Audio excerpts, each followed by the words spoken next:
Johnny তুই ভালোভাবে ধর, বুড়িয়ার কাহিনী আজকে শেষ করতেই হইব। হ আফা, আমি বাবা করে ধরছি, তুই জুড়ে যাতা দে, বুড়ার আজকে মারতেই হইব। হ জনি তুই ঠিকই কইছিস, বুড়িয়ার কাহিনী আজকে শেষ করিয়াই ছাড়বো।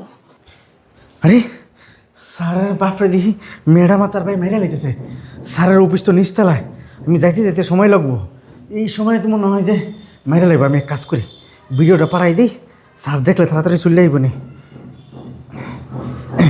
ভিডিও চলে গেছে, আমি যাই দরজা গিয়ে খুলি। তুই ভালো করে ধর, বুড়িয়ার কাহিনী আজকে শেষই কইতে ছাড়বো। হ আফা, জুড়ে যাতা দে, বুড়া এখনই মরবো। এই মুহূর্তে কেডাইলো রে? শুন বুঝা, তুই অল্পর জন্য বেঁচে গেলি, একটু পরে আমি আইতাছি, দেখিয়া তোর কাহিনী আজকে আমি শেষ করেই সরবো। আচ্ছা তুই থাক, আমি দেখি আই কেডাইছে।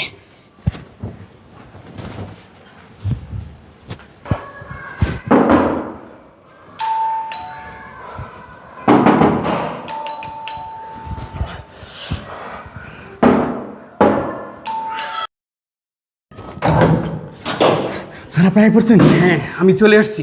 তোর কিচ্ছু বলতে হবে না, বিষয়টা আমি দেখতেছি। ঠিক আছে স্যার।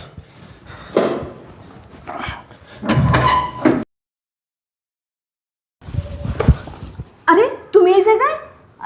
তোমার তো এখন অফিস টাইমে থাকার কথা, তুমি বাসায় আসলা যে? আমি এখানে কিসের জন্য আসছি সেটা পরে বলতেছি, আগে বলো বাবা কোথায়? বাবা কোথায় মানে? বাবা কোথায় থাকে তুমি কি জানো না? বাবা কি বিছানা থেকে উঠতে পারে? বাবা বিছানায় শুয়ে আছে আর জনি বাবার পা টিপতেছে। আচ্ছা ঠিক আছে, আমি দেখতেছি। আরে কি ব্যাপার? সে কোনো কিছু টের পাইলো নাকি? এই সময় তো সে অফিসে থাকার কথা, হঠাৎ করে বাসায় আসলো কিনা, ব্যাপারটা তো একটু দেখতে হয়। বাবা, বাবা তুমি ঠিক আছো তো? আরে বাবা তো ঠিক আছে, দেখতেছো না বাবারকে দুপুরবেলা খাবার খাওয়াইয়া এই যে শুয়ে রয়েছে, এখন জনি পা টিপে দিতেছে। সেটা তো ঠিকই আছে, কিন্তু বাবা এরকম করতেছে কেন? বাবা বারবার তোমার দিকে কি দেখাচ্ছে এগুলো? আরে বাবা তো সব সময় এগুলো দেখায়, আর তুমি তো সারাদিন বাসায় থাকো না, বাসায় তো আমি আর জনি থাকি, এগুলো সারাদিনই আমরা দেখতে দেখতে অভ্যস্ত হয়ে গেছি। তুমি তো দেখো না, এই জন্য তুমি হঠাৎ করে দেখতেছো, তো তোমার কাছে কীরকম লাগতেছে। শুনো, এটা নিয়ে তুমি কোনো টেনশন করো না। সারাদিন আমাদের কাজটা কি, এই যে তো বাবাকে তো দেখশুন করা, জনি আছে আমি আছে, সবসময় তো বাবাকে দেখশুন করতেছি।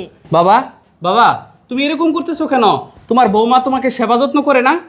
হ্যাঁ বাবা, এমন সেবা যত্ন করে যে তুমি আর কিছুক্ষণ পর যদি আসতে, তাহলে তোমার বাবার মৃত্যু দেখতে পাতে।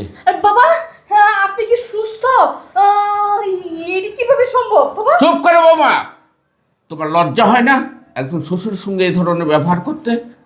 তুমি কারো না কারো মেয়ে, আমি তোমার বাবার বয়সী, আমার সঙ্গে এই কাজটা করতে তোমার বিবেকে একটুও বাঁধলো না বৌমা? বাবা শফিক, তুমি প্রমাণ পেলে বাবা? হ্যাঁ বাবা, আমি প্রমাণ পেয়েছি বাবা। শয়তান, প্রতারক, বেঈমান, তুই আমার বাবাকে পছন্দ করস না, এই কথাটা আমার বাবা আমাকে বারবার বলতো, কিন্তু আমার বাবার মুখের কথাটা আমি বিশ্বাস করতাম না। আজকের এই যে ঘটনাটা, এই নাটকটা আমি, আমার বাবা এবং আমার বাড়ির কাজের লোক মিলে করেছি। এই যে তুই কিছুক্ষণ আগে আমার বাবাকে বালির চাপা দিয়ে মেরে ফেলতে চেয়েছিলি, সেই দৃশ্যটা আমার কাজের লোক ভিডিও করে আমার কাছে পাঠাইছে, আর সেই দৃশ্য দেখেই আমি দৌড়ে চলে আসছি। শোন, তোর মতো মহিলা আমার ঘর থেকে চলে গেলে, তোর মতো বউ আমার ঘর থেকে চলে গেলে হাজারটা আমি পাবো, কিন্তু আমার বাবাকে আমি পাবো না। আর আমার মন চাইছে তোর গলাটা চিপে তোকে মেরে ফেলি। না, আমি তোকে মারবো না, তোকে এমন একটা মামলা দিয়ে দিব, তুই সারা জীবন জেলের ঘানি টানতে টানতে ওখানেই তুই শেষ হয়ে যাবি। বাবা শোনো, অলরেডি আমি আমার ফোর্সকে ফোন দিয়ে দিয়েছি, ইতিমধ্যেই তারা রাস্তায় আছে, তারা একে এর বাইকে সহ নিয়ে যাবে। আমরা চলো এখান থেকে চলে যাই, চলো। চলো বাবা। তোর লাগে যা কিছু হয়েছে সবকিছু তোর লাগেছে, তোর কথা শুনে আজকে আমি এই বিপদে পড়ছি।